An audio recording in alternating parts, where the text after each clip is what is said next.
This channel does not promote any violent, harmful, or illegal activities. All content provided by this channel is meant for an educational purpose only. আমের জন্য বিখ্যাত মালদায় বোমাগুলো এখন আম ব্যাপার। কারণ যাই হোক, তৃণমূলের নিশানায় তৃণমূলই। জোড়াফুলের শীর্ষ নেতৃত্ব হোক বা রাজ্য প্রশাসন, কেউ জেলায় শাসকের কোন্দল নিয়ন্ত্রণেই আনতে পারছে না। এই হাড় কাঁপানো শীত আর এই হাড় কাঁপানো শীতেও মালদা কোন্দলের গুলিতে উত্তপ্ত। রাজ্যে ব্যাপক ঠান্ডা, কনকনে বাতাস, কুয়াশায় ঢাকা আকাশ। কিন্তু রাজ্যে যতই ঠান্ডা পড়ুক, মালদার ঠান্ডা হচ্ছে কোথায়? গুলির আওয়াজে সরগরম মালদার মাটি। আবার একটা গুলি, আবার রক্ত, আবার তৃণমূল বনাম তৃণমূল। শীত, গ্রীষ্ম, বর্ষা, রাজনীতির কুয়াশা সব সময় ঢেকে রেখেছে মালদার আকাশ। তবে এই রাজনীতি শাসকের অন্দরে। বাবর মাস্তানি করে, গুন্ডা, এক নম্বর গুন্ডা। ও টিএমসির লোক, আর আপনারা? আমরা টিএমসির কর্মী, ভোট দিই আমরা। ভাইকে নিয়ে হাসপাতালে এসেছেন এই তৃণমূল কর্মী। ভাই গুলিবিদ্ধ। গুলি চালিয়েছে দলেরই নেতা। ক্রিকেট খেলা নিয়ে একদল নাবালকের লড়াইও গিয়ে থামল গুলিতে। অবাক লাগলেও এটাই এখনকার মালদা। গোটা জেলাটাই যেন গুলিবিদ্ধ। বিরোধীদের সঙ্গে লড়াই ভুলে ছোট থেকে বড় মালদার শাসক নেতারা নিজেদের লড়াই নিয়েই ব্যস্ত। গত কয়েক মাসে মালদার রাজনীতির ছবিটা কয়েক ডিগ্রি ঘুরে গিয়েছে।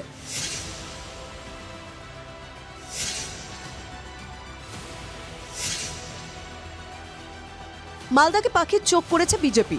এই মালদা থেকেই বন্দে ভারত স্লিপারকে সবুজ পতাকা দেখাবেন প্রধানমন্ত্রী মোদী। আর মালদার তৃণমূল নেতারা নিজেদের মধ্যে লড়াই নিয়ে ব্যস্ত।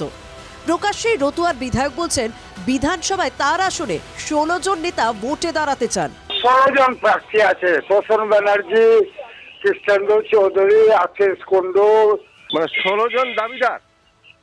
হ্যাঁ, 16 জন দাবিদার আছে। জেলা তৃণমূলের সভাপতি গরম গরম কথা বলে বাজার গরম করছেন বটে, কিন্তু জেলায় দলের বাজারে ভাটা পড়েছে সেটা টের পাচ্ছেন কে? শাক দিয়ে মাছ ঢাকতে ঢাকতে কি ক্লান্ত হয়ে পড়ছেন জেলার নেতারাও? তৃণমূল তো অনেক মানুষই করে। তারা যদি সত্যিকারের তৃণমূল হয় তাহলে পরে এই ঘটনাটা ঘটানো উচিত ছিল না। কেন, তৃণমূল কখনোই অন্যকে আঘাত করার ধর্মে বিশ্বাস করে না। লোকসভা ভোটের নিরিখে জেলার একটি বিধানসভা আসনেও তৃণমূলের লিড নেই। জেলায় কংগ্রেস আবার প্রত্যাবর্তনের স্বপ্ন দেখাচ্ছে। ওয়াইসির মিম গ্রামে গ্রামে ডালপালা মেলছে।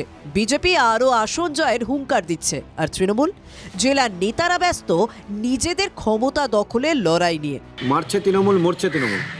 এবং তৃণমূলের লড়াই সাধারণ মানুষের জন্য নয়। তৃণমূলের লড়াই হচ্ছে কে সিন্ডিকেট দখল করতে পারবে, কে কত টাকা খুন সন্ত্রাস করে মানুষকে তুলতে পারবে, তারই লড়াই। মহানন্দার জলে গোষ্ঠী কোন্দলের স্রোত বইছে। ভোটের হাওয়ায় এই স্রোত আরও তীব্র হওয়ার সম্ভাবনা। কোন্দলের স্রোতেই মালদার জোড়া ফুলের বাগান ভেসে যাবে না তো? মালদা থেকে শুভতোষ ভট্টাচার্যের রিপোর্ট, TV9 বাংলা। দাড়িভিট মামলায় হাইকোর্টে থাকা রাজ্য সরকারের এনআইএ তদন্তে হস্তক্ষেপ নয়, রাজ্য সরকারকে জানালো হাইকোর্ট। সিঙ্গল বেঞ্চের এনআইএ তদন্তের নির্দেশকে চ্যালেঞ্জ করে রাজ্য। অন্তর্বর্তী স্থগিতাদেশে রাজ্যের আবেদন খারিজ হাইকোর্টে। সিঙ্গল বেঞ্চের এনআইএ তদন্তের নির্দেশকে চ্যালেঞ্জ করে রাজ্য। আপনাদের খেয়াল থাকবে, 20 সেপ্টেম্বর 2018 দাড়িভিটে গুলিবিদ্ধ হয়ে 2 ছাত্রের মৃত্যু হয় এবং সেই ঘটনাতেই এবার হাইকোর্টে ধাক্কা খেল রাজ্য সরকার। এনআইএ তদন্তে কোনো হস্তক্ষেপ নয়, রাজ্য সরকারকে স্পষ্ট জানিয়ে দিল হাইকোর্ট। সিঙ্গল বেঞ্চের এনআইএ তদন্তের নির্দেশকে চ্যালেঞ্জ করে রাজ্য। অন্তর্বর্তী স্থগিতাদেশে রাজ্যের আবেদন খারিজ। সন্দেশখালীতে আক্রান্ত পুলিশ, গ্রেফতার মূল অভিযুক্ত। নাজার থেকে গ্রেফতার তৃণমূল কর্মী মুসা মোল্লা। সন্দেশখালীতে পুলিশ পিটিয়ে গ্রেফতার মোট 13। শুক্রবার রাতে সন্দেশখালীতে আক্রান্ত হয় পুলিশ। আর এবার গ্রেফতার অন্যতম মূল অভিযুক্ত মুসা মোল্লা। এই মুসা মোল্লা শাহজাহানের শাগরেদ। পুলিশ পিটিয়ে অবশেষে জালে এই মুসা মোল্লা।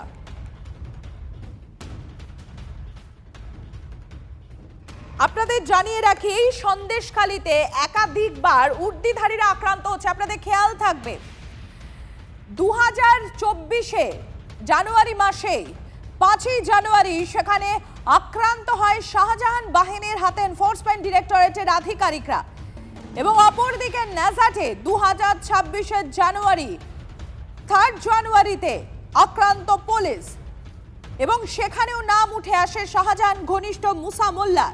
অবশেষে গ্রেফতার মুসা মোল্লা। পুলিশ পেটানোর ঘটনায় গ্রেফতার মোট 13। আমি চাইছি যে আমি যার বিরুদ্ধে অভিযোগ করেছিলাম, প্রশাসনের কাছে দরখাস্ত দিয়েছিলাম, তারা রীতিমতো ভালো কাজ করছে এবং প্রশাসনের উপরে আমার দৃঢ় বিশ্বাস আছে ওরা খুব ভালো কাজ করে চলেছে এবং উপযুক্ত ন্যায় শাস্তি ও যতটা পাওয়া উচিত ততটাই দেবে এবং বাকি যে অভিযুক্তগুলো আছে তাদেরকে ধরার জন্য অনুরোধ করব। আশা তো করব যে আমার দীর্ঘদিন এই জমিটা না হাতে পাওয়ার জন্য জোর করে খাচ্ছিল, সেই জমিটা আমি যাতে ফিরে পাই তার জন্য আশাবাদী অনেক। তখন মনে করেছে তৃণমূল কংগ্রেস গ্রেপ্তার করিয়ে দেবার দরকার, তখন এসে ওদের হাতে তুলে দিয়েছে।